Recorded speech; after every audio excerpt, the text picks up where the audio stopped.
Bonjour et merci à Sally Devorcine et à Mathieu Ricard d'être avec nous pour nous présenter la collection pour enfants Maintenant je sais, publiée aux éditions Padmakara. Sally, le deuxième volume de la collection s'appelle Maintenant je sais qu'avec du courage je peux changer. Peux-tu nous en parler, s'il te plaît? Cette fois, c'est Tom qui raconte son histoire.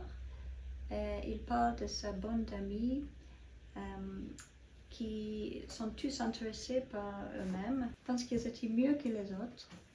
Ils pensent qu'ils se moquaient des autres pour paraître plus cool qu'eux.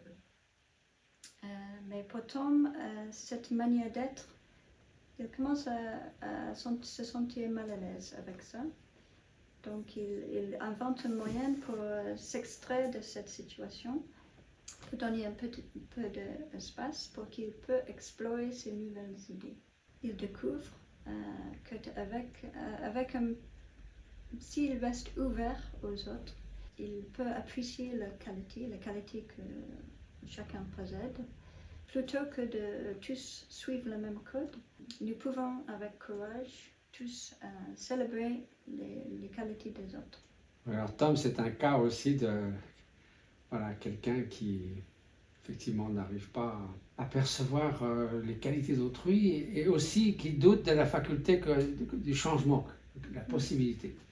Alors c'est un drame, un des plus grands drames de nos sociétés, c'est de sous-estimer le pouvoir de transformation de l'esprit. Nous avons tous une capacité, sans forcément devenir des champions olympiques de la bienveillance ou d'autres qualités humaines, mais nous avons tous une marge de manœuvre et c'est ça qui mérite d'être exploré, d'être cultivé. C'est ça aussi que montre l'entraînement de l'esprit, donc les enseignements de Henri Tambas.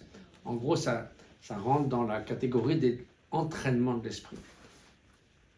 Et donc voilà, donc il s'intéresse à plein de choses, à l'astronomie, à différentes choses, mais surtout il apprend encore une fois la possibilité qu'il est possible de changer, il est possible d'avoir une attitude différente vis-à-vis des autres, de prendre conscience de l'interdépendance de toutes choses, de se passionner pour des choses, et donc ça aussi transforme la qualité de ses relations avec d'autres, et donc comme on sait que parmi tous les facteurs, en tout cas la psychologie moderne a montré sur des études qui se conduisent sur 50 ans et sur des milliers de personnes, que finalement, un des facteurs principaux dans la vie ordinaire, d'être bien dans sa peau et de s'épanouir dans l'existence, c'est la qualité des relations humaines. Dans la qualité des relations humaines, ça passe précisément par le fait d'apprécier les autres, mais aussi de soi-même, savoir se transformer pour mieux s'ouvrir aux autres, pour être plus attentif aux autres, et encore une fois, toujours le double accomplissement du bien d'autrui et de son propre épanouissement. Le deuxième des 8 stances de l'Angutamba. Puissais-je en toute compagnie regarder les autres sans peur, avec humilité, et courageusement les aimer comme de précieux trésors. Effectivement, quand on est excessivement centré sur soi-même, en fait, on est extrêmement vulnérable.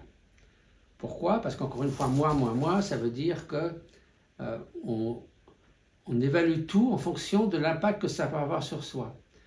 Tout devient soit un instrument pour faire avancer nos intérêts, soit une menace. Donc le monde entier se polarise de cette façon. Moi d'un côté et tout le monde qui est soit un ennemi, soit un allié. Et donc forcément on est vulnérable parce que le monde n'est pas une sorte de catalogue pour commander tous les désirs qui nous passent par la tête. Donc si on accorde de la valeur à l'autre et que l'on est moins, disons, centré sur soi-même, qu'on brise la bulle de cet égocentrisme, donc on est moins conscient par soi-même. De ce fait, on se tourne vers les autres, on a beaucoup moins de raisons d'avoir peur, puisqu'on ne se sent pas menacé, puisque cet égo, maintenant, il tient une place beaucoup plus infime dans notre existence. Et donc, en fait, de s'ouvrir à l'autre, ça amène aussi un état qui est moins vulnérable, qui est moins régi par la peur. Et on donne un exemple dans certains enseignements. On dit par exemple que si on met une poignée de sel dans un verre d'eau, ça devient imbuvable, et un poignée de sel dans un grand lac, ça ne modifie pas le goût.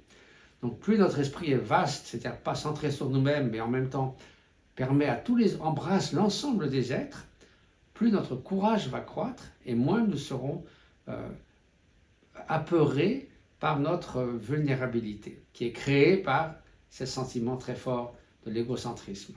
Sally, à la fin de chaque volume, tu proposes un petit bonus. Peux-tu nous expliquer de quoi il s'agit? Le petit bonus de fin, c'est une liste de questions qui permet le lecteur d'approfondir sa compréhension du thème de chaque livre. Par exemple, le deuxième livre, ça traite le thème de harcèlement.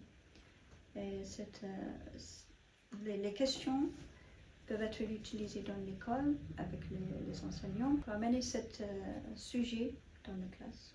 Je voulais vraiment, quand j'ai créé cette série, que ça soit accessible à tout le monde, pas seulement pour les bouddhistes. Car je trouve que le message de l'Amritampa, c'est universel.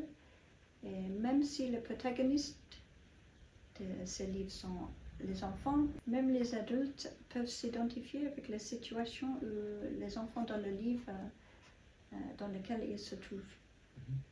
Oui, donc un cas particulier qu'aborde le livre, pour le mettre dans un contexte justement qui soit pertinent pour tous, notamment dans la vie contemporaine, c'est le thème du harcèlement, qui se produit bien sûr beaucoup à l'école, mais aussi chez les adultes, dans les bureaux, dans les médias soi-disant sociaux ou antisociaux, ça dépend comment on les perçoit. Mais il y a une étude intéressante qui rejoint finalement les enseignements de l'Amritampa. On a étudié dans de multiples écoles, on a essayé d'interviewer des enfants qui se livrent à du harcèlement sur d'autres. Et on s'est aperçu qu'en fait, entre ceux qui font du harcèlement et ceux qui protègent les enfants qui sont l'objet, la victime de ce harcèlement, tous les deux finalement ont les mêmes consciences des jugements moraux. C'est-à-dire, en fait, ceux qui harcèlent, ils savent très bien que c'est pas bien, que c'est pas une bonne chose à faire.